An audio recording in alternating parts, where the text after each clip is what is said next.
सर्दी की कपकपाती रातों में मुस्कान ठीक समय पर स्टेशन पहुंच गई थी। लेकिन इतने लंबे सफ़र का सोच सोच कर ही मुस्कान की जान निकल रही थी। एक तो अकेली, ऊपर से 2 दिन का सफ़र। मुस्कान को अब अपने ऊपर गुस्सा आ रही थी कि क्यों आखिर उसने सहारनपुर जाने के लिए हामी भरी। अगर इनकार कर दिया होता तो अभी तक अपने मुलायम बिस्तर पर रजाई में घुसकर मज़े से सो रही होती। लेकिन जब बॉस ने ऑफिस की मीटिंग में मुस्कान का नाम प्रोजेक्ट के लिए पुकारा तो वो मना नहीं कर पाई। उसने अपने साथ इस प्रोजेक्ट के लिए एक और को चुना था, जो थी उसकी बेस्ट फ्रेंड अंजलि। लेकिन निकलने से 2 दिन पहले ही अंजलि की अचानक ऑफिस में ही तबीयत खराब हो गई, जिसकी वजह से अंजलि का मुस्कान के साथ जाना नहीं हो पाया। और इसी वजह से आज मुस्कान को अकेले ही सहारनपुर के लिए निकलना पड़ रहा था। अंजलि से बात हो गई थी और तय हो गया था कि जैसी उसकी तबीयत ठीक होगी वो फ़्लाइट से सीधे सहारनपुर पहुंच जाएगी। स्टेशन पहुंचकर पता लगा कि ट्रेन 1 घंटे से देरी पर है। मुस्कान ने मोबाइल में टाइम देखा तो रात के 11 बज रहे थे, मतलब 12 बजे तक ट्रेन आ जाएगी। धीरे धीरे समय बीतता चला गया, ट्रेन और लेट होती चली गई। स्टेशन लगभग खाली ही था। मुस्कान अपने को सर्दी से बचाने के लिए एक कप चाय लेकर पीने लगी। 1 घंटे बाद करीब 12:30 बजे ट्रेन आ गई।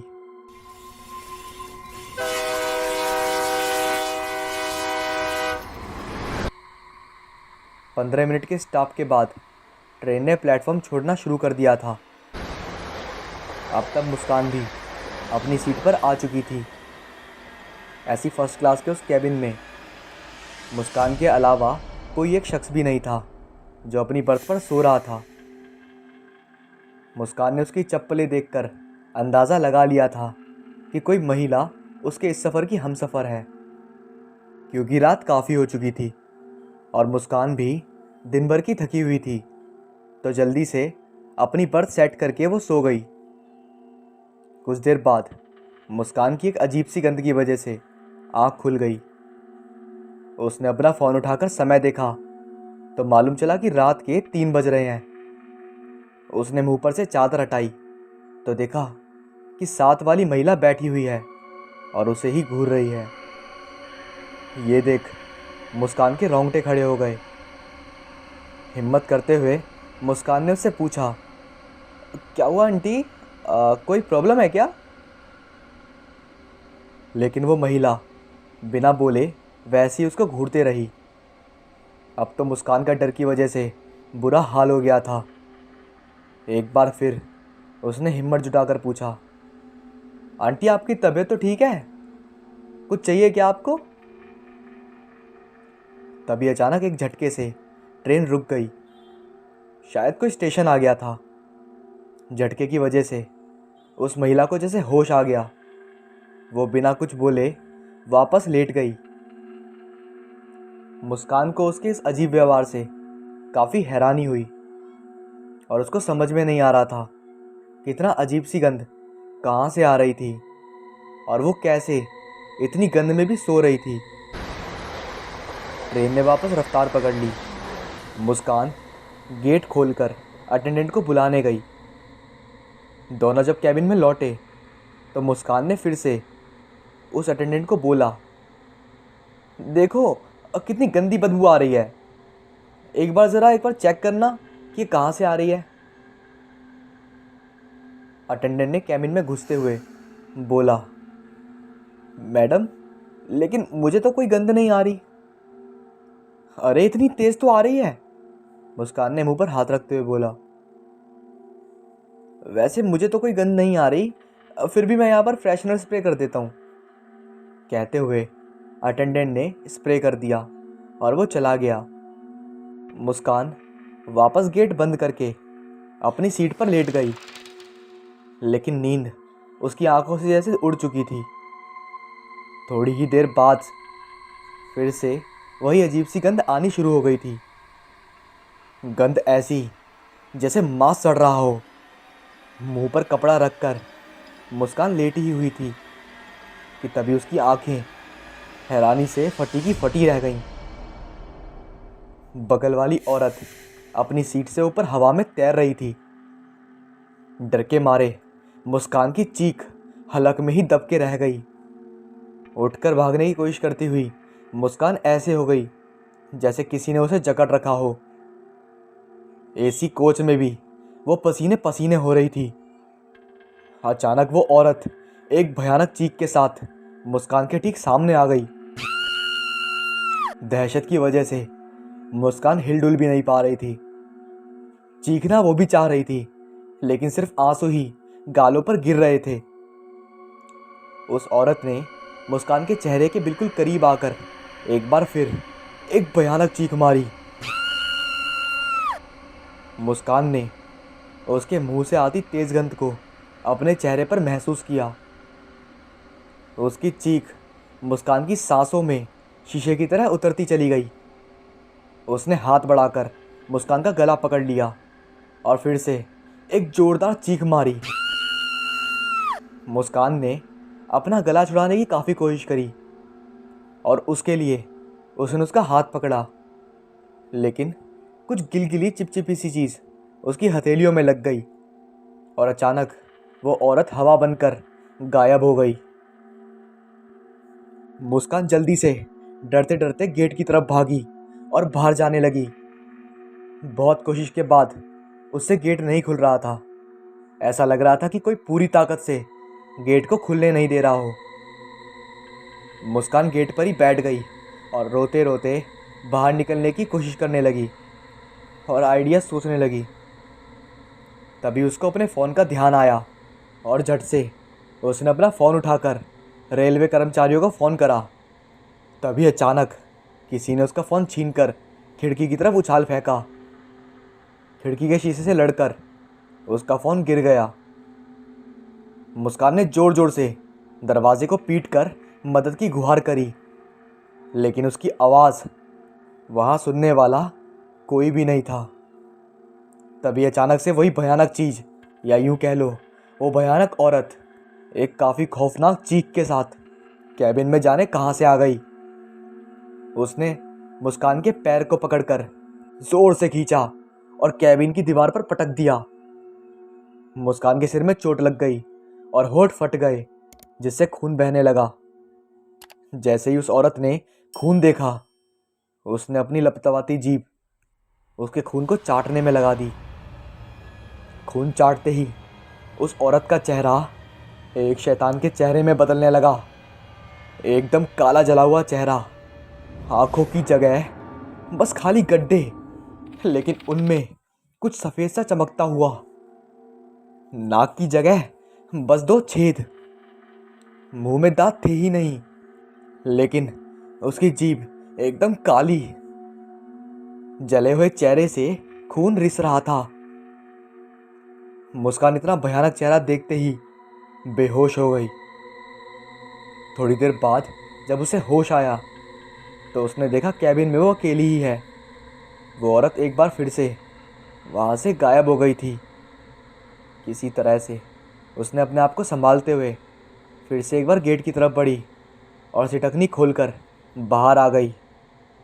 उसने देखा अटेंडेंट बाहर की तरफ जा रहा है, तो जल्दी से आगे बढ़कर मुस्कान ने उसके कंधे पर पीछे से हाथ रखकर पुकारा। अटेंडेंट जैसे ही मुड़ा, मुस्कान चीख कर वापस अपने कैबिन की तरफ भागी। तब तक अटेंडेंट के रूप में वो औरत भी उसकी तरफ लपकी। जैसे तैसे मुस्कान अपने कैबिन में पहुंची। डर के मारे उसका बुरा हाल था। तभी कैबिन का दरवाज़ा जोर जोर से भड़बड़ होने लगा। अंदर मुस्कान रोते रोते भगवान को याद करने लगी। उसे तो लग रहा था जैसे वो रात गुजरने वाली ही नहीं है। बहुत लंबी रात लगने लगी थी उसे। कुछ देर बाद बाहर का माहौल अब शांत लग रहा था। मुस्कान को अब थोड़ी राहत मिली थी। कुछ ही देर बाद ट्रेन एक झटके के साथ रुक गई। शायद कोई स्टेशन आया था। उस वक्त मदद मिलने की उम्मीद में मुस्कान ने कैबिन का दरवाज़ा खोला और बाहर निकल आई। कोच का दरवाज़ा खोल मुस्कान ने प्लेटफॉर्म पर नज़र दौड़ाई तो पूरा का पूरा प्लेटफॉर्म खाली पड़ा था। डरते डरते उसने जैसे ही उसने नीचे प्लेटफॉर्म पर कदम रखा, उसने देखा कि कुछ दूरी पर एक खंबे की ओट में एक टीटी खड़ा है। मुस्कान भागते हुए उसके पास गई। सर सर प्लीज़ मेरी हेल्प कर दीजिए सर, सर अंदर अंदर सर, गिड़गिड़ाते हुए मुस्कान ने कहा। क्या हुआ मैडम, आप बहुत घबराई हुई दिख रही हैं, क्या बात हो गई, मुझे बताइए, टीटी ने बोला। वो मेरे कैबिन में कोई चुड़ैल है, डरते हुए मुस्कान बोली। क्या मैडम, आप भी मजाक कर रही हैं? आपको इस आधुनिक समय में भूत चुड़ैल पर विश्वास है? हंसते हुए टीटी बोला। देखिए देखिए आप मेरी बात मानिए, मैं झूठ नहीं बोल रही हूँ, घबराए हुए मुस्कान ने बोला। तब तक ट्रेन ने सिग्नल दे दिया था और ना चाहते हुए भी मुस्कान को ट्रेन में वापस चढ़ना पड़ा। मुस्कान दरवाजे पर खड़ी होकर बाहर खड़े टीटी को देख रही थी, जो इस वक्त उसे ही देख मुस्कुरा रहा था। मैडम, गेट बंद करके अंदर आ जाइए, चलती ट्रेन में ऐसे बाहर जागना ठीक नहीं होता। पीछे से किसी आदमी की आवाज़ आई। मुस्कान ने अंदर आकर गेट बंद कर दिया और जब पलटकर उस आदमी को देखा तो उसको देखकर ही वो बेहोश हो गई। वो प्लेटफॉर्म पर खड़ा हुआ टीटी था, जो इस वक्त उसको दरवाज़ा बंद करने के लिए बोल रहा था। मैडम मैडम, क्या हुआ आपको, उठिए मैडम, अटेंडेंट मुस्कान को हिलाते हुए बोला। होश में आता ना देख उसने पानी की छींटें उसके मुंह पर मारी। होश में आते ही मुस्कान एकदम से घबरा कर इधर उधर देखने लगी। उसको ऐसे देख अटेंडेंट ने पूछा, क्या हुआ मैडम, किसी को ढूंढ रही हैं क्या आप, और आप यहाँ बेहोश कैसे हो गई? घबराहट की वजह से मुस्कान एकदम से रोने लगी। खुद को थोड़ा संभालते हुए मुस्कान ने फिर पूरी बात उसे बता दी। हैरान सा अटेंडेंट मुस्कान को मुंह खोले बस घूरे जा रहा था, जैसे मुस्कान ने उसे कोई मनगढ़ंत कहानी सुना दी हो। फिर कुछ रुक के बोला, मैडम, लगता है कि आपकी तबीयत खराब है, या आपने कोई बुरा सपना देखा है, या तो आप कोई डरावनी चीज़ सोच रही हैं, इसी वजह से आप ये सब कह रही हैं। मैंने तो किसी तरह की चीखने चिल्लाने की आवाज़ ही नहीं सुनी, और शायद किसी ने भी नहीं सुनी हो इस कोच में, नहीं तो कोई तो आपकी हेल्प करने आता। और मैडम, एक बात बताइए, मैं तो इसी ट्रेन में काम करता हूँ, मैंने कभी कोई ये जो आप बता रही हैं, ये मैंने कभी कोई महसूस क्यों नहीं करा? मेरा यकीन मानिए आप, ना ही मैंने कोई सपना देखा है और ना मैं कभी कोई डरावनी कहानी पढ़ती हूँ। मैं आपसे सच बोल रही हूँ, मेरा यकीन कीजिए, मैं बहुत परेशान हूँ, गिड़गिड़ाते हुए मुस्कान ने कहा। टीटी अभी भी सहमत नहीं था मुस्कान की बातों से, लेकिन फिर भी कुछ नहीं बोला। मुस्कान इतनी डरी हुई थी कि वो अपने कैबिन में जाने के लिए राज़ी नहीं हो रही थी। काफ़ी समझाने के बाद वो अपने कैबिन में सिर्फ इस शर्त पर हुई कि अटेंडेंट उसके कैबिन के बाहर ही रहेगा। मरता क्या ना करता, हार कर अटेंडेंट को मुस्कान की बात माननी पड़ी और वो अपनी चादर और कंबल लेकर मुस्कान के कैबिन के बाहर ही लेट गया। मुस्कान वैसे तो अब अपने कैबिन के अंदर थोड़ी राहत महसूस कर रही थी, लेकिन अभी भी नींद उसकी आंखों से बहुत दूर थी। मुस्कान डरते डरते लेटे हुए बस ईश्वर का नाम लेकर अपना समय व्यतीत कर रही थी। उसे बस अब सुबह होने का इंतज़ार था, लेकिन वो कहाँ जानती थी कि रात अभी भी बहुत लंबी है। लेकिन उसे समझ में अभी तक नहीं आया था कि जब वो लखनऊ से अपने कैबिन में चढ़ी थी तब तो उसने एक औरत को सामने की सीट पर लेटे हुए देखा था और उसका सामान भी था, लेकिन अब तो ना कोई औरत थी और ना उसका सामान। कैबिन का दरवाज़ा खोल, मुस्कान ने अटेंडेंट को जगाकर बोला। भैया ये बताइए कि मेरे कैबिन में जो एक लेडी थी, जो शायद दिल्ली से चढ़ी थी, ना ही वो यहाँ पर मौजूद है और ना ही उसका सामान, जबकि मैंने उनको यहीं लेटे हुए देखा था। कब और कहाँ वो उतर गई, आप मेरे को ज़रा बता सकते हैं? अटेंडेंट, जो कि अब तक मुस्कान की बातों से खिसिया चुका था, थोड़ा गुस्साते हुए बोला, मैडम आपको क्या दिक्कत है? कभी कहती हो कि कैबिन में चुड़ैल है, तो कभी कहती हो कि एक टीटी खड़ा था आपके सामने प्लेटफॉर्म पर और आपके पीछे भी ट्रेन के अंदर। आप किसी औरत को बता रही हैं आप कि आपके साथ थी कैबिन में। मैडम, आप अपने कैबिन में अकेली ही हैं। एक औरत का रिजर्वेशन दिल्ली से ज़रूर था, लेकिन वो चढ़ी ही नहीं और ये आपके कैबिन में दूसरी बर्थ खाली ही है। मुस्कान ये सुनते ही घबरा गई कि कोई औरत उसके साथ थी ही नहीं कैबिन में। अब तो उसे यकीन हो गया था कि कोई चुड़ैल ही है इस वक्त उस कैबिन में। अब तो मुस्कान डर की वजह से दोबारा अंदर जाने की हिम्मत भी नहीं कर पाई, लेकिन उसे मजबूरी में अंदर जाना ही पड़ा। अभी वो दरवाज़ा बंद करके अपनी सीट पर बैठी ही थी कि सामने वही औरत बैठी मुस्कुरा रही थी मुस्कान को देखकर। उसके बाद वो ज़ोर से चीखी और अटेंडेंट अब भागते हुए अंदर आया और बोला, क्या हुआ मैडम? फिर मुस्कान ने बोला, भैया भैया वो देखो सामने, भैया देखो। अटेंडेंट ने बोला, लेकिन मैडम वहाँ तो कोई नहीं है। ये सुनते ही मुस्कान अब रोते रोते अटेंडेंट खरी खोटी सुनाते हुए ज़्यादा पैसा देने की हिदायत देने लगी कि मेरी सीट तुम जर्नल बोगी में करा दो, लेकिन मुझे यहाँ रात नहीं काटनी अब, या कुछ भी करो, मुझे यहाँ से निकलना है, मैं यहाँ नहीं रहूँगी। इसके बाद अटेंडेंट ने मुस्कान की सीट दूसरे कोच में करा दी, जहाँ काफ़ी लोग थे, और सीट की व्यवस्था करवा दी क्योंकि एक रात ही काटनी थी। उसके बाद मुस्कान ने चैन की सांस ली और वो आराम से सो गई, लेकिन अभी भी उसके मन में दहशत थी और किसी तरह वो रात निकल गई और उसके बाद मुस्कान को वो औरत नहीं दिखी। क्या हुआ था कि वो औरत आई थी? क्या थी उस औरत की कहानी? और क्या अब वो औरत आएगी? ये अब कोई नहीं जानता, लेकिन हाँ, इतना ज़रूर जानते हैं कि मुस्कान के मन में उस औरत का डर अब पूरी ज़िंदगी उसके जहन में बैठा हुआ है, जो शायद वो कभी भुला नहीं पाएगी।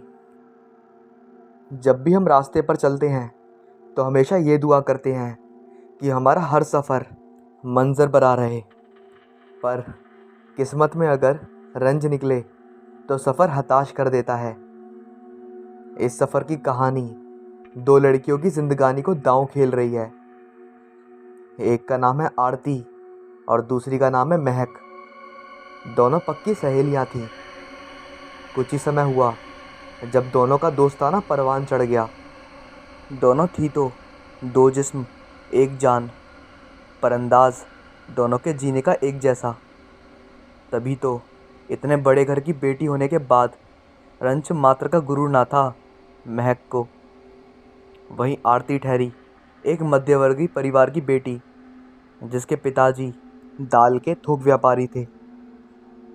दोनों की दोस्ती कॉलेज में हुई, जहां महक का एडमिशन तो उसके पिताजी के रसूख पर हो गया था। वहीं आरती अपनी मेहनत के दम पर उस कॉलेज में प्रवेश करी थी। दोनों की दोस्ती की पहली सीढ़ी बनी थी रैगिंग। दोनों को ही बकेट उठाकर सारे कॉलेज में मछली बेचने वाली की एक्टिंग करनी थी। तभी दोनों के आत्मसंज्ञ ने सीनियर का दिल जीत लिया था, क्योंकि उन्होंने अपना टास्क अच्छे से पूरा कर लिया था।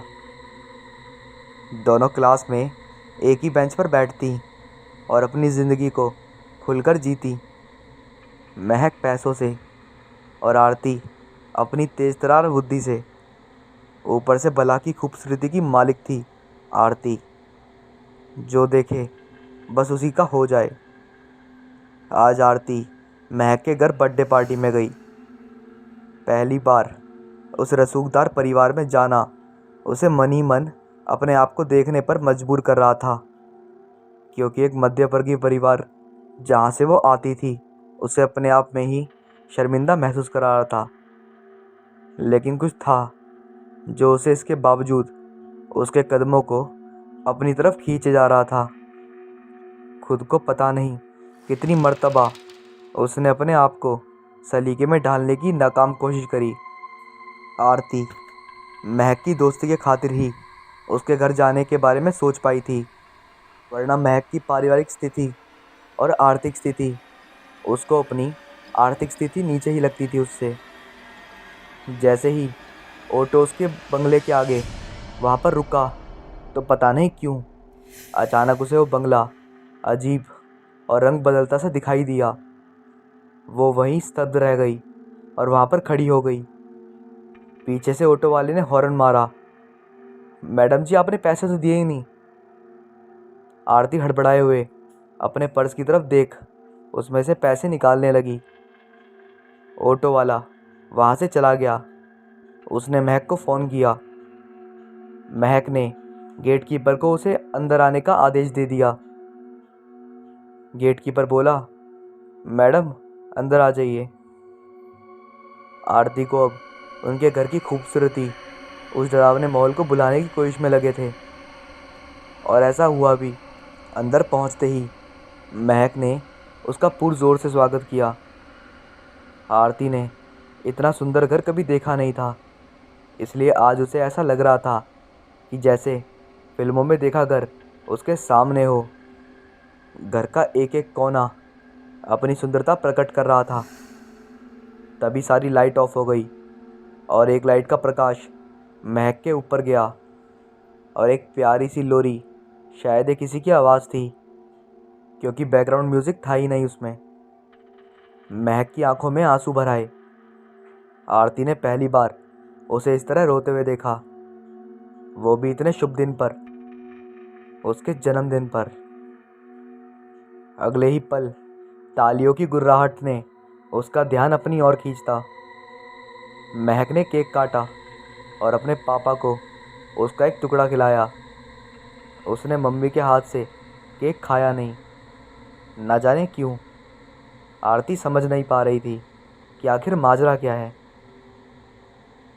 कुछ देर बाद आरती ने महसूस किया कि बहुत से व्यक्ति उसे कामुकना की नज़र से देख रहे हैं, पर वो जानती थी कि वो भी एक सार्वजनिक समारोह में आई है, और इस बात से उसे ज़्यादा डर नहीं लग रहा था, क्योंकि आखिर उसकी दोस्त महक के घर थी।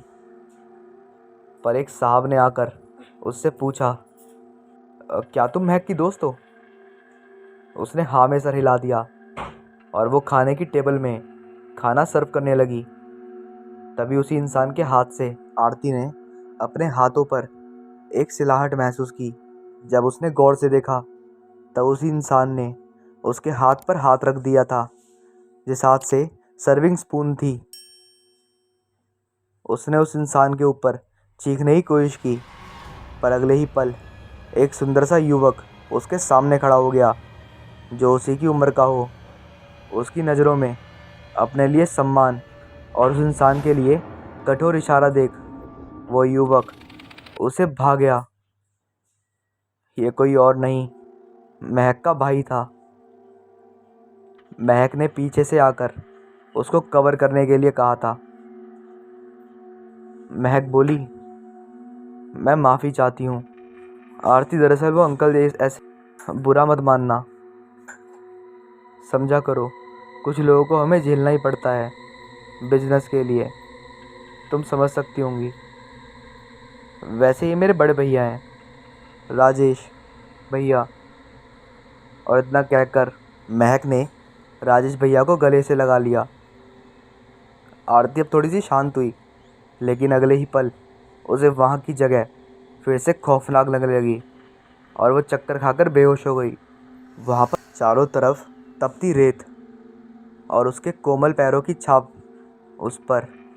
सोनी सोनी, पीछे से एक आवाज़ सुनाई दी।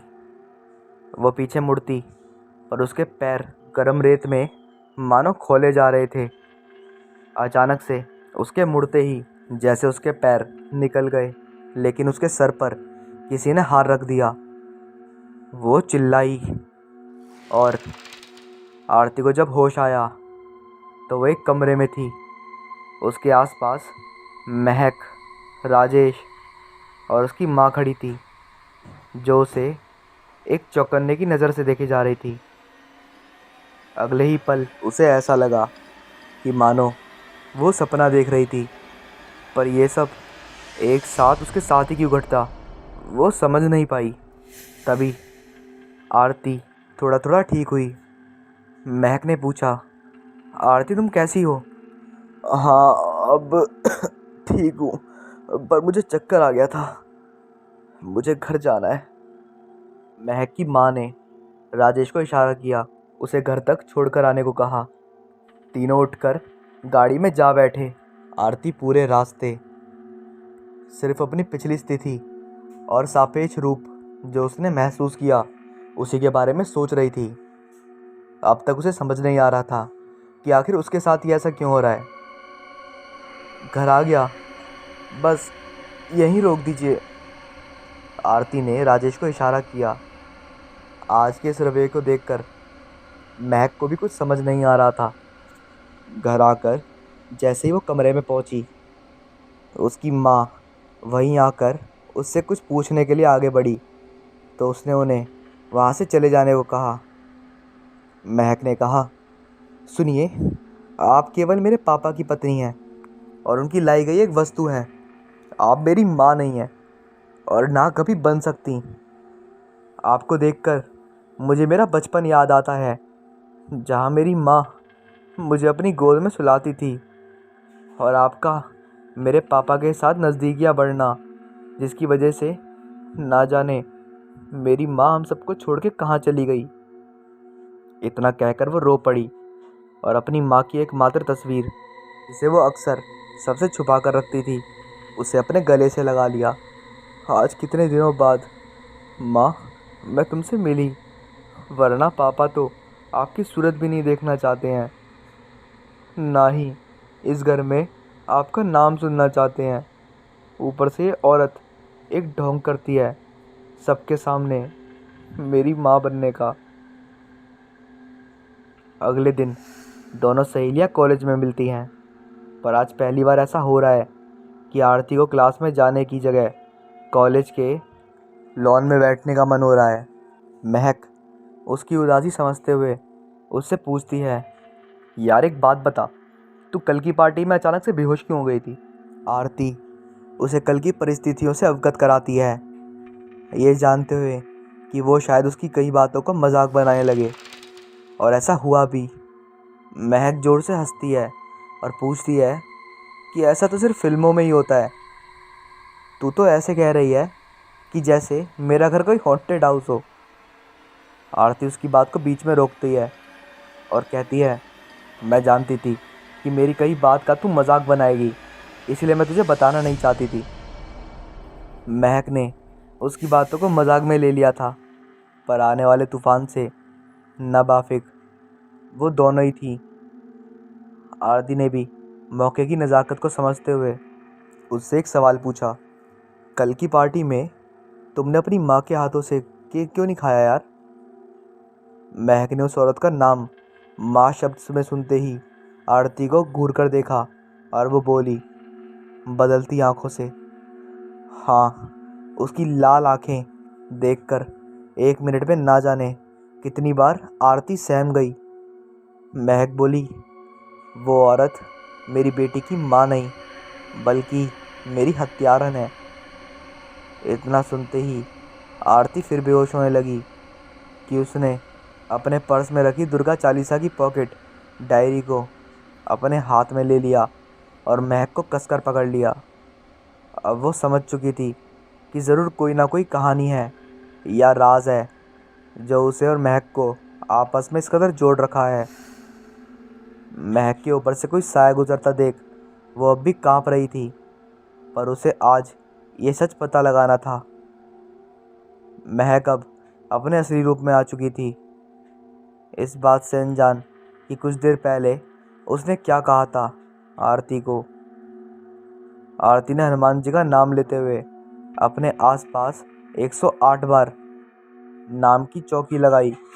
आज उसके माता पिता की दी हुई शिक्षा काम आ रही थी कि जब भी डर लगे, कभी सुनसान जगह हो, तो भगवान हनुमान जी का नाम लेना और कहना कि हे प्रभु, हमारी रक्षा करो।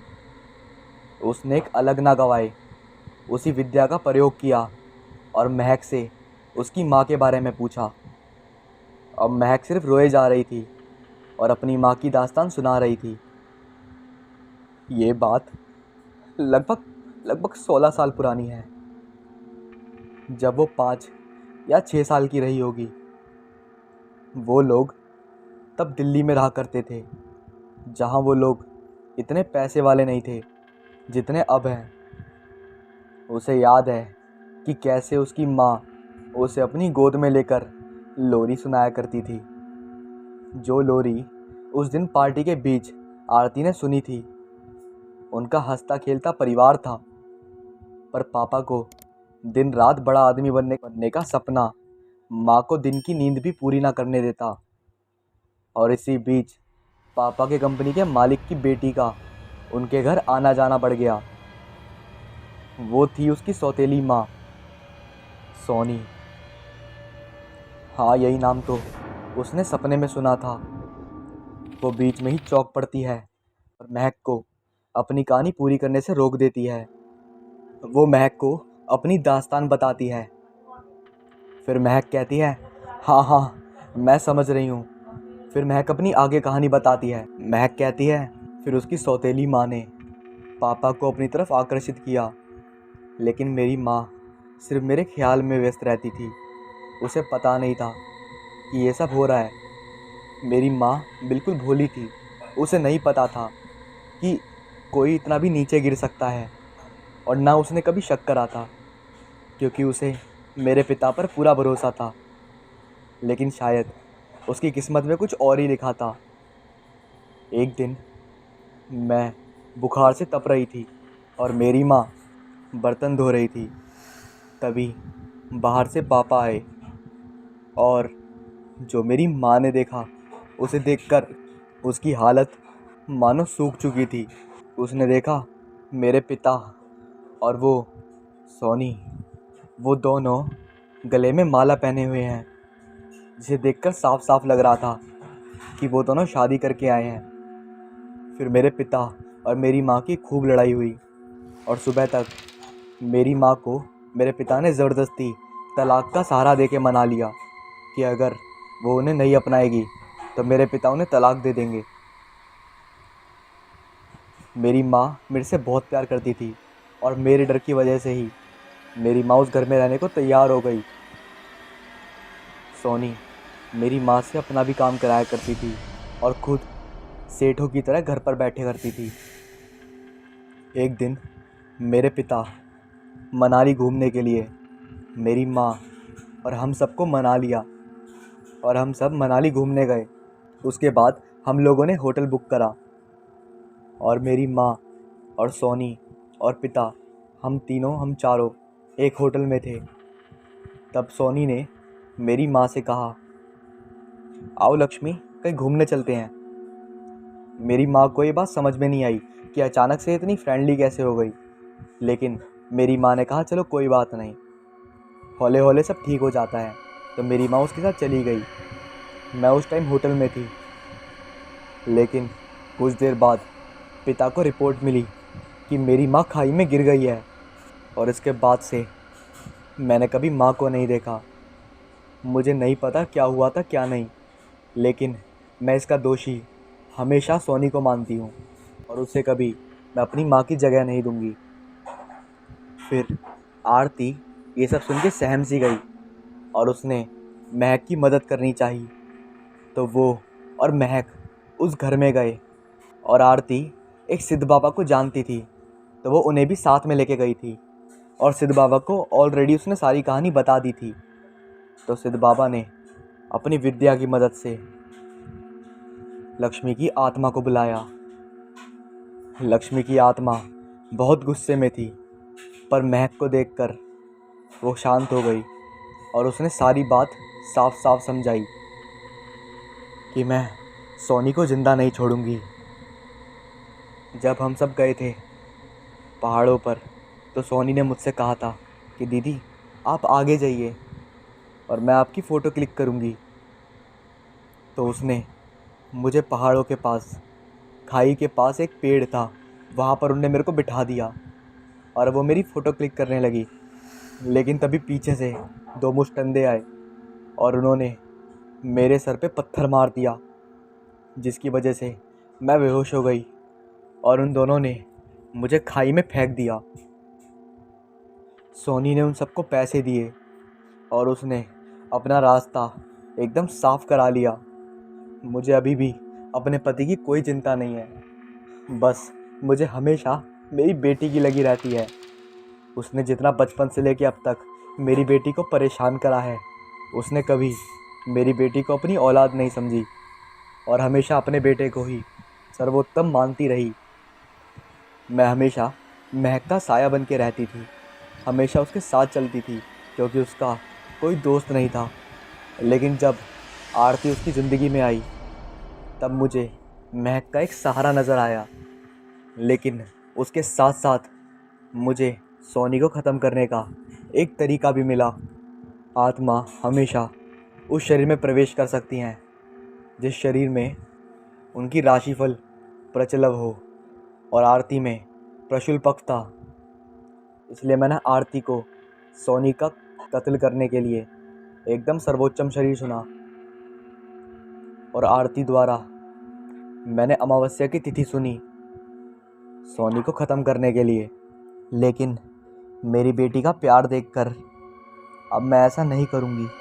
मैं नहीं चाहती कि आरती को कभी भी कोई परेशानी हो, क्योंकि मैं अपनी बेटी से बहुत प्यार करती हूँ। महक रो रही थी और उससे साथ साथ गुस्सा भी आ रहा था, लेकिन उसने अपनी माँ से कहा कि माँ तू ऐसा कुछ नहीं करेगी। और हाँ, अब देख मैं लीगली फ़ैसला करती हूँ और सोनी को ज़िंदगी भर जेल में सड़ना होगा।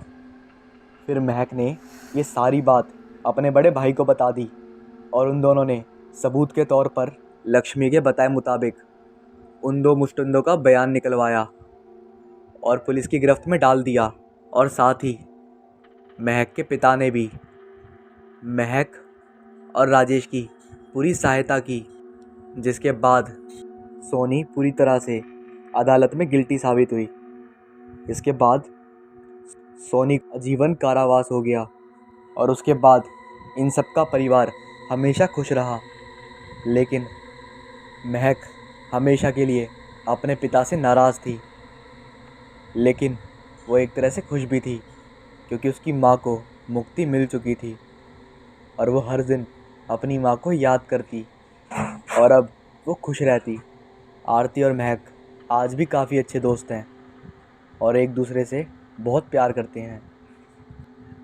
और इस हादसे के बारे में आज भी उनके जहन में एक डर है। निशांत और अजीत एक काली सड़क से जा रहे थे, जिस सड़क को पूरी तरह अंधेरे ने अपने कैद में ले लिया था। दरअसल वो अपने दोस्त निखिल की शादी से आ रहे थे, जिसमें वो काफ़ी लेट हो चुके थे क्योंकि निखिल ने उन्हें अलग से दावत दी थी दारू वगैरह की, जिससे वो काफ़ी संतुष्ट हो चुके थे। अब रात के अंधेरे में वो दोनों अपनी गाड़ी की हेडलाइट से रात के अंधेरे को चीरते हुए आगे बढ़ रहे थे। लेकिन तभी निशांत ने अजीत को रोकते हुए कहा, भाई ज़रा ब्रेक मार, एक बात कहनी है। अजीत ने कहा, क्या हुआ भाई? फिर निशांत ने कहा, भाई तू रोकेगा तभी तो बताऊंगा। फिर अजीत ने कहा, भाई वैसे ही बता दे यार। तब निशांत ने बताया, भाई तू पहले गाड़ी रोक तब मैं बताऊंगा। तब निशांत ने कहा, पीछे एक शॉर्टकट रास्ता है घर जाने के लिए, उसी रास्ते से जाएंगे हम। अजीत ने कहा, भाई तूने तो डरा ही दिया यार, मैंने सोचा कोई भूत देख लिया तूने। तभी निशांत हंसता है। निशांत के कहने पर अजीत गाड़ी को पीछे ले जाता है। अजीत ने देखा यहाँ काफ़ी कच्चा रास्ता था और काफ़ी घना अंधेरा भी छाया हुआ था। तो निशांत कहता है, ये रास्ता बहुत सुनसान है, लगता है यहाँ से कोई आता जाता नहीं है। वो कच्चा रास्ता काफ़ी ऊबड़ खाबड़ वाला था। इस पर निशांत कहता है, मैं कुछ दिन पहले यहाँ से गुजरा था, तब ये रास्ता इतना ख़राब नहीं था। वो दोनों उस अंधेरे वाले रास्ते से आगे आगे बढ़ते गए। वहाँ पर सिर्फ उनके गाड़ी की एक हेडलाइट ही जल रही थी, जो कि उस रास्ते को रौनक कर रही थी। लेकिन हैरानी वाली बात तो ये थी कि उस पूरे रास्ते पर एक भी लाइट नहीं थी। चलते चलते उन दोनों ने देखा कि आगे एक बुजुर्ग आदमी हाथ देखकर गाड़ी को रोकने के लिए बोल रहा है। तभी अजीत ने गाड़ी रोक दी। उस बूढ़े आदमी ने गाड़ी के पास आकर हाथ जोड़ते हुए कहा, मेरी बेटी की तबीयत काफ़ी ख़राब है, अगर उसे डॉक्टर के पास नहीं ले जाया गया तो वो मर जाएगी। उसने कहा, यहाँ से कुछ ही दूरी पर एक अस्पताल है, क्या आप मेरी सहायता कर सकते हैं इंसानियत के नाते? और वैसे भी आप दोनों इसी रास्ते पर जा रहे हैं, कृपया करके हमें उस अस्पताल छोड़ दीजिए। अजीत ने देखा, इस बूढ़े आदमी की मदद करना मेरा धर्म है, इसलिए अजीत बुजुर्ग आदमी को अपनी गाड़ी में बिठा लेता है और उस बूढ़े आदमी को उसके घर पर उतार देता है। वो बूढ़ा आदमी अपने घर तक उन दोनों को ले आता है। अजीत कहता है, जाइए अपनी बेटी को ले आइए। बूढ़ा आदमी कहता है, क्या आप में से कोई एक व्यक्ति मेरे साथ चल सकता है और मेरी बेटी को सहारा देकर कार तक ले आ सकता है, क्योंकि मेरी बेटी चल नहीं सकती है, उसकी हालत ज़्यादा ख़राब है। तभी निशांत कहता है, ठीक है, मैं आपके साथ चलता हूँ। इधर अजीत गाड़ी में बैठकर इंतज़ार करता है। काफ़ी देर हो जाती है, लेकिन निशांत नहीं आता। तो अजीत ने कहा, यार आखिर माजरा क्या है, इतने सुनसान से रास्ते में इतनी देर तक यहाँ पर बैठा हूँ, पर इस घर से कोई बाहर ही नहीं आ रहा। अजीत काफ़ी परेशान हो जाता है। अजीत समझ नहीं पा रहा था कितनी देर इस घर में निशांत और वह आदमी कर क्या रहे हैं, क्योंकि उन्हें गए हुए भी आधा घंटा बीत चुका था। तो उस समय अजीत ने खुद निश्चय किया कि अब वो इस घर के अंदर जाएगा और माजरा पता लगाएगा। अजीत जैसे ही घर के अंदर घुसता है, उसे अंदर कुछ सीढ़ियाँ दिखाई देती हैं और ऊपर एक छोटा सा बल्ब जल रहा होता है। अजीत को लगा कि वह आदमी और निशांत दोनों ऊपर गए होंगे, इसलिए अजीत उन सीढ़ियों से ऊपर जाने के लिए तैयार हो जाता है। ऊपर जाने पर अजीत को कुछ आवाज़ें सुनाई पड़ती हैं। अजीत ने देखा कि टेबल के पीछे से किसी का पैर दिखाई पड़ रहा है। फिर उसने जो देखा वो देख के मानो अजीत को लाखों चींटियों ने एक साथ काटा हो। वो खौफनाक दृश्य देखकर अजीत की सांसें रुक गईं। उसने देखा कि वह आदमी निशांत को कच्चा खा रहा था। अजीत डर जाता है और वह तेजी से भागता हुआ अपनी कार की तरफ आंदोलन जाता है। वह तेजी से गाड़ी को चलाता हुआ अपने घर आ जाता है। घर आते ही वह पुलिस को फ़ोन करने लगता है। उस दिन के बाद से अजीत को अंधेरे से बहुत डर लगने लगा। जब उस घर में पुलिस गई तो पता चला कि ये घर तो काफ़ी सालों से बंद पड़ा था, लेकिन यहाँ पर निशांत की लाश पुलिस को मिल गई थी। अजीत का दोस्त निशांत मर चुका था और अजीत अपने घर पर लेटा हुआ था, लेकिन उसे क्या पता था मारने वाला आदमखोर शैतान उसके घर तक आ जाएगा। रात के 2:30 बज रहे थे। अचानक दरवाजे के लॉक के कटकट की आवाज़ सुनकर अजीत की नींद टूट जाती है। उसने देखा कि कोई बहुत ज़ोर से दरवाजे को धक्का दे रहा है। ऐसा लग रहा था कि कोई दरवाज़ा तोड़ने की कोशिश कर रहा हो। अजीत सहमा सहमा सा बोलता है, कौन है? तभी वह खिड़की से झांक कर देखता है और जो उसने देखा, उसे देखकर मानो किसी का भी कलेजा बाहर निकल जाए, क्योंकि उसके दरवाजे पर कोई और नहीं बल्कि वही अमानवीय रूह थी जिसने निशांत को कच्चा खा लिया था। उसने देखा कि वह अमानव दरवाज़ा तोड़ने की कोशिश कर रहा है। अजीत ने जल्दी से खिड़की बंद की और सोचने लगा कि वह आगे क्या करे। अजीत जल्दी से पुलिस को फ़ोन करता है। हेलो हेलो सर, मैं अजीत बोल रहा हूँ। निशांत को मारने वाला आदमखोर वो सीधा मेरे दरवाजे के बाहर खड़ा है और मुझे भी मारना चाहता है। सर आप प्लीज़ जल्दी आइए, नहीं तो वो मुझे मार डालेगा। वो अमानव दरवाजे के बाहर खड़ा दरवाजे को तोड़ने की अपनी पूरी कोशिश कर रहा था। अजीत बहुत डरा हुआ था। वो सोच रहा था कि ना जाने पुलिस कब आएगी। कुछ देर बाद पुलिस की एक टीम अजीत के घर के बाहर रुकती है। पुलिस की गाड़ी की आवाज़ सुनकर सूरज ने खिड़की से देखा कि वह शैतान अब उसके घर के बाहर नहीं खड़ा था। तभी अजीत गेट पर आकर दरवाज़ा खोलता है और पुलिस को आवाज़ देता है। पुलिस ऑफिसर भी अजीत को देखते ही उसके गेट के पास आते हैं और सीधा उससे ये प्रश्न पूछते हैं, वो शैतान कहाँ है? अजीत कहता है, मुझे नहीं पता सर, वो तो अभी यहीं पर था। पुलिस ऑफिसर कहते हैं, तुम ठीक तो हो ना? डरो मत, मैं आ गया हूँ, अभी देखते हैं कौन है। वह ऑफिसर अपने दूसरे ऑफिसर से कहते हैं, कांस्टेबल जाओ घर के पीछे देख कर आओ। वह पुलिस ऑफिसर घर के पीछे जाता है। वहाँ कोई नहीं दिखाई पड़ता, क्योंकि वह आदमखोर पेड़ के ऊपर चढ़ जाता है और पुलिस वाले पर नज़र रखता है। जैसे ही वह ऑफिसर पेड़ के नीचे होता है, वह शैतान ऑफिसर के ऊपर कूद जाता है और उसे भी निशांत की तरह खाने लगता है।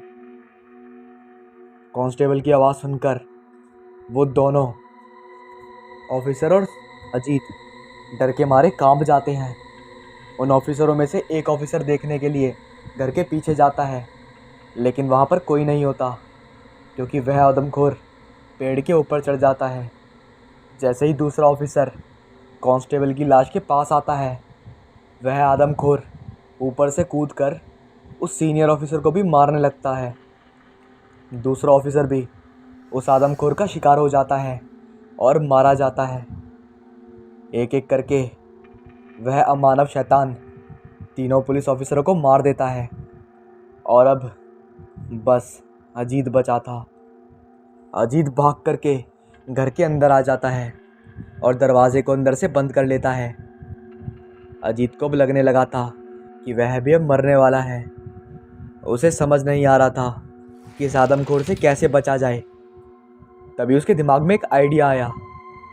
अजीत ने अलमारी में से एक वायर निकाला और उस तार को स्विच बोर्ड में लगा दिया और उस तार का दूसरा हिस्सा ज़मीन में डाल दिया और बाथरूम में जाकर पानी की टंकी खोल दी और बाथरूम की नाली को प्लास्टिक से बंद कर दी। अजीत बेड पर खड़ा हो गया और ये सोच रहा था कि कहीं शैतान कमरे में पानी भरने से पहले दरवाज़ा खोल के अंदर ना आ जाए। उसकी लाख कोशिश करने के बाद जब शैतान दरवाज़ा ना तोड़ पाया, तो उसने पुलिस की बंदूक से दरवाजे की कुंडी ही तोड़ दी। जैसे ही वह शैतान घर में आता है, उसे जोर का करंट लगता है और कुछ समय बाद वह शैतान बेहोश हो जाता है। फिर बाद में सूरज डंडे से उस बिजली के तार को निकालता है और खुद बाहर आ जाता है। फिर दोबारा पुलिस आती है और उस शैतान को लेकर चली जाती है और जेल में डाल देती है। वह शैतान अब जेल में कैद था। तभी वह ऑफिसर से कहता है कि हे अफसर, मेरी तबीयत ख़राब हो गई है, मुझे डॉक्टर के पास ले चल। तभी वहाँ ऑफिसर होता है और पूछता है, क्या हुआ? वो अमानव कहता है कि मुझे डॉक्टर के पास ले चलो, मेरे से सांस नहीं ली जा रही, मैं मर जाऊंगा। इतना कहकर वह शैतान बेहोश होने का नाटक करता है। तब तक ऑफिसर दरवाज़ा खोल के देखता है कि शैतान को क्या हो गया। वह जैसे ही उससे पूछता है, ए उठ, क्या हुआ तुझे, तभी शैतान उसको पकड़ लेता है और ऑफिसर को मार डालता है। ऑफिसर को मारने के बाद वो जेल से भाग जाता है और जंगल के अंदर चले जाता है। पुलिस की टीम चारों तरफ फैल जाती है और उस शैतान को ढूंढती है, लेकिन पुलिस वाले शैतान को नहीं ढूंढ पाते। भागते भागते जंगल के अंदर वह एक पेड़ के नीचे बैठकर आराम करने लगता है। वो बहुत भूखा और प्यासा था। अब उसके मुंह खून लग चुका था। उसकी नज़र उसके सामने एक हिरन पर पड़ती है, तो वो उसे पकड़ के खा लेता है। वो शैतान इतना भूखा था कि वो हिरन को जिंदा ही फाड़ देता है और उसे खाने लगता है। उसकी वो बोटी बोटी चबा जाता है। अब उसकी नज़र एक और हिरन पर पड़ती है, लेकिन वो वहाँ से भाग जाता है। तो शैतान उसके पीछे पीछे जाता है, क्योंकि शैतान की भूख शायद अब तक नहीं मिटी थी। वो थोड़ा सा आगे जाता है तो उसे वहाँ एक विशाल गुफा दिखती है। वह उस गुफा में पहुँच तो चुका था, लेकिन उसे अब नहीं पता था कि उसके साथ अब क्या होने वाला है। वो जब थोड़ा आगे बढ़ता है तो उसे उस गुफा के पास एक नीली सी चीज़ दिखती है। उसे समझ में नहीं आता कि वो क्या है, तो वो उस चीज़ के पास बढ़ता है। तो वह भांपता है कि उस चीज़ का आकार बहुत बड़ा है। तो शैतान उसे देखकर डर जाता है और वहाँ से भागने ही वाला था वो कि वो नीली चीज़ शैतान को तुरंत पकड़ लेती है। वो इतनी खतरनाक चीज़ थी कि उस शैतान को एक ही पल में मार डालती है और उसके शरीर पर कब्जा कर लेती है। अब शैतान एक भयानक सा दानव बन जाता है। इसके आगे की कहानी मैं आपको पार्ट 2 में सुनाऊंगा। और इसी के साथ मैं एक कैरेक्टर की शुरुआत कर रहा हूँ, जिसका नाम है डिटेक्टिव आर्यन के केसेस, जिसमें मैं आपको उनके पैरानॉर्मल केसेस के बारे में बताऊंगा, उनकी जर्नी के बारे में बताऊंगा और उसकी काफ़ी रोचक कहानियाँ होंगी। और उसकी पहली कहानी आपको सुनने को मिलेगी 6 तारीख को। तो 6 तारीख का एपिसोड मिस मत करना और बताना कि आपको वो पसंद आएगा या नहीं। उसके हिसाब से मैं उसे कंटिन्यू करूँगा। याद रखना, पहला एपिसोड 6 तारीख को आएगा।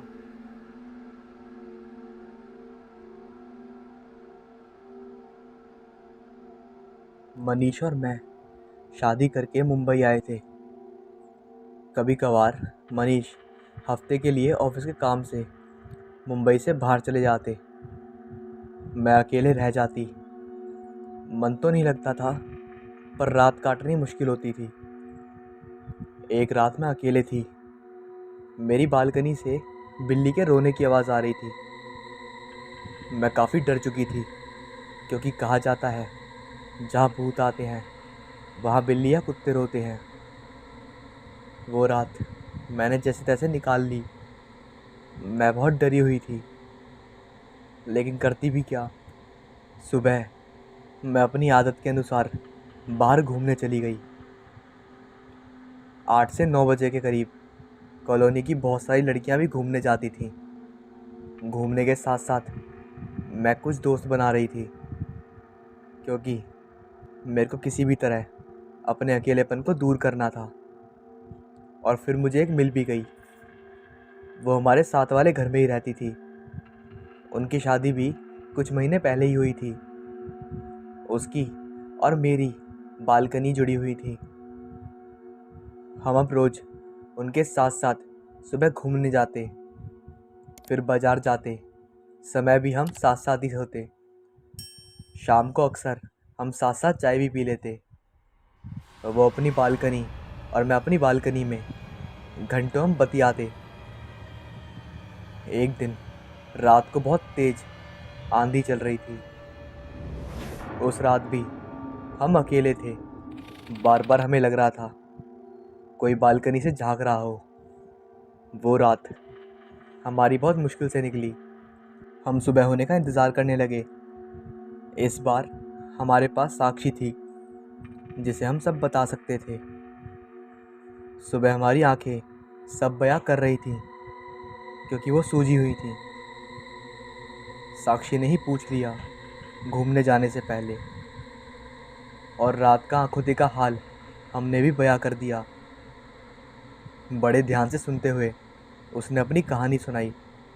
जब वो भी इस कॉलोनी में आई थी, उसे अजीब सी आवाज़ें आती थीं, जैसे कोई रो रहा हो। उसे सुनकर जैसे मेरा दिल दहल गया हो।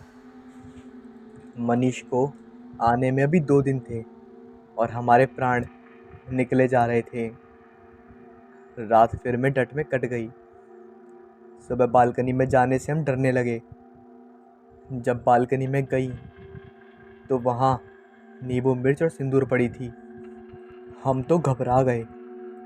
हमने जल्दी से ये बातें साक्षी को बताई तो साक्षी ने हमें इस घर की कहानी बताई। साक्षी की कहानी हम ध्यान से सुनने लगे।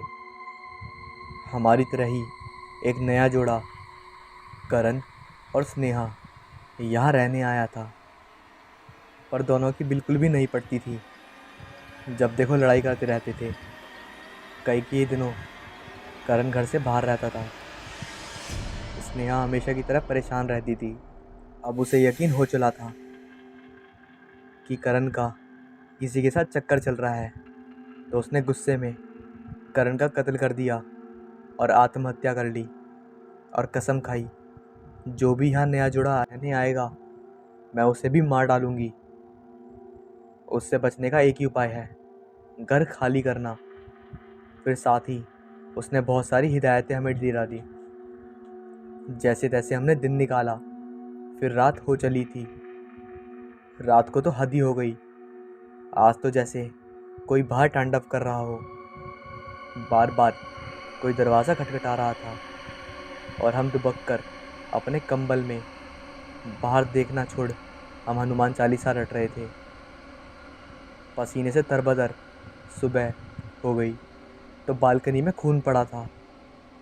अब मेरा हाल बेहाल, मेरा शक पुख्ता हो चला था और साक्षी की कहानी भी सच लगने लगी। मनीष का ऑफिस ख़त्म नहीं हुआ था।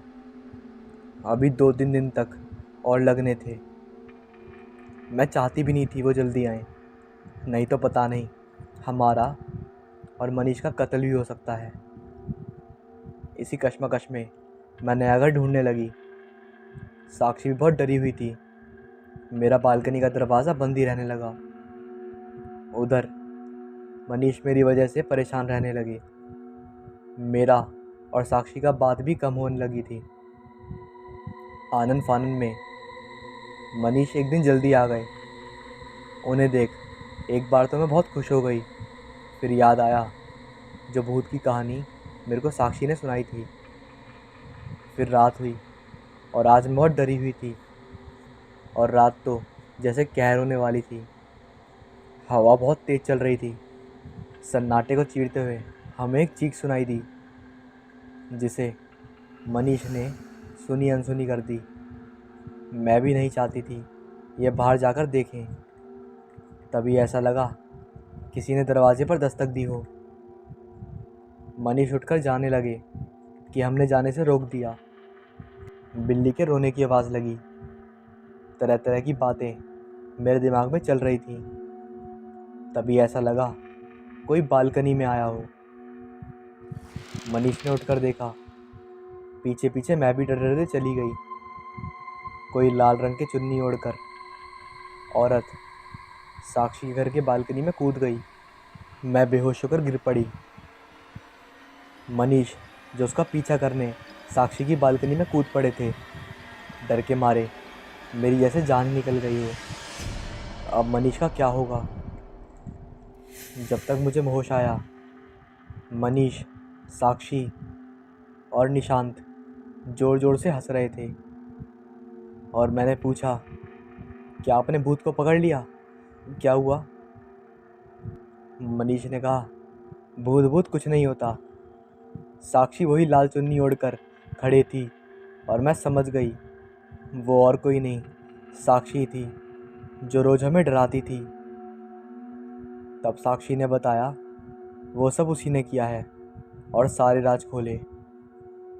जब सड़क पर से कोई वाहन निकलता है, तब घर के सामने पेड़ों की वजह से पेड़ों की परछाई घर में चलती है, जो भूत की परछाई महसूस होती है।